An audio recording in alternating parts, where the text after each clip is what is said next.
Assalamualaikum warahmatullahi wabarakatuh. We are from Group 10, want to present and the material is error analysis is an activity to reveal errors found in writing and speaking. So, there are some steps in doing error analysis. 1. Recognition. 2. Reconstruction. And 3. Explanation. The material first would be delivered to my friend Fastia Hayuning Tias. Error recognition merupakan pertanyaan di mana Anda diharuskan menjawab bagian yang salah dari kalimat yang disajikan.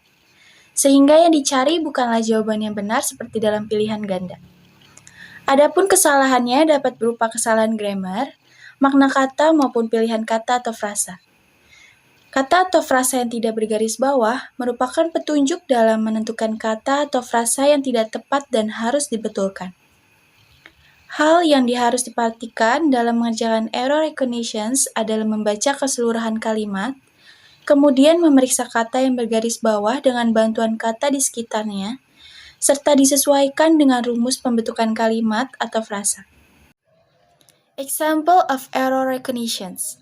Yang pertama adalah not all people understand that every country is having its own unique culture and traditions. Pilihan B pada kata understand dibilang tepat karena pilihan B adalah paralel dari kata A yang sama-sama menyatakan hal jamak atau plural.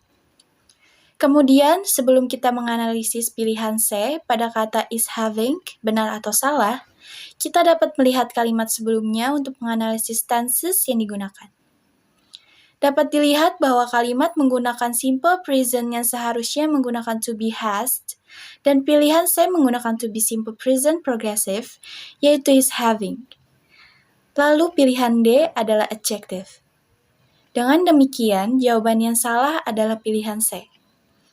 Yang kedua ada the median of annual mothers working hours has increased dramatically by 960 hours since 1979 and 2020. Dapat dilihat pada pilihan A yang sudah benar karena verba perlu menambahkan sufiks ing untuk dengan nomina. Lalu pilihan B sudah benar karena hal yang sedang dibahas sudah berlangsung dan belum berhenti, atau present future. Pilihan C sudah benar karena menjelaskan beberapa banyak kenaikan tersebut. Sementara itu, pilihan D tidak tepat karena since harusnya hanya diikuti oleh satu keterangan waktu. Sementara keterangan waktu pada kalimatnya ada dua, yaitu 1979 dan 2020. Agar tepat, since perlu diganti menjadi between. Dengan demikian, jawaban yang salah adalah pilihan D. And in this video, I want to explain about reconstruction. Reconstruction is a comparative process that is by comparing the original erroneous sentence with the reconstructed one.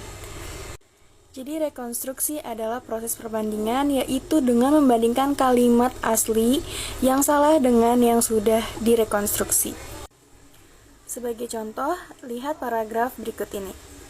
Last Sunday, my family and I went holiday to Lido in Sukabumi. Trip to there needed 3 hours. My family and I break and then we eat together. Next, we went look around Next, my niece and I went for swimming. Next, we knit up boat while enjoy a situation in lake but rain. And then we involve it. Serious, we still need enjoy situation in there but rain is heavy. Next, my family and I go to home. Pada proses merekonstruksi sebuah kalimat, maka kita harus mengidentifikasi error tersebut. Bisa dilihat bahwa banyak sekali error yang dapat kita identifikasi atau kita temukan. Setelah kita identifikasi, lalu kita klasifikasi errors tersebut. Lalu kita menemukan tense, spelling tense, preposition, pronoun, spelling, tenses pattern, spelling, tenses, preposition, dan masih banyak yang lainnya. Seperti pada kalimat my family and I break and then we eat. Pada kalimat my family and I break, di situ terdapat errors dari tenses. Lalu and then terdapat errors dari spelling, we eat together, dapat dilihat bahwa error tersebut merupakan error dari tenses. Setelah kita mengklasifikasikan semua errors, lalu kita merekonstruksi menjadi kalimat yang benar. Seperti di bawah ini. Last Sunday, my family and I went holiday to Lido in Sukabumi. Trip to there needed 3 hours. My family and I had break, and then we ate together. Next, we went to look around us.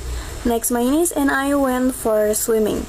Next, we needed a boat while enjoyed situation in lake, but it was rain, and then we invalid. Serious, we still needed to enjoy situation in there, but the rain was heavy. Next, my family and I went to home. Materi selanjutnya akan disampaikan oleh rekan saya. Explanation. According of Corders, 1981, 128, where's description of error is largely a linguistic activity. Explanation is field of psycholinguistics. It is cornered with the accounting for why and how errors come about. Dan sebagai contohnya akan dijelaskan dengan teman saya, Nur Hakiki. And the next materials is about examples from explanation. There are 3 columns. The first column is about identification of errors, and the second column is about definition and error classification, and the third column is about explanation of rule. For the first examples, we put all equipment on the beach.